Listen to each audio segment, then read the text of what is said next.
So, yun po ang Disneyland. Ayan po ang sunset.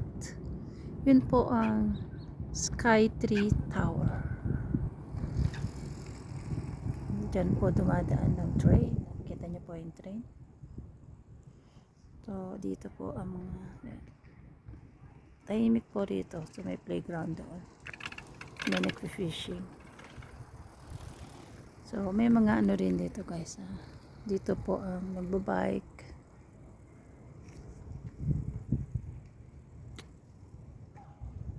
Kita nyo po yung Sky Tower, di ba?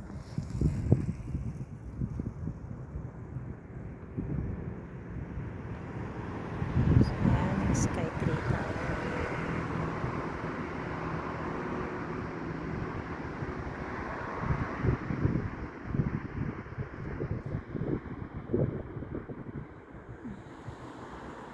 Bumababa na po yung sunset.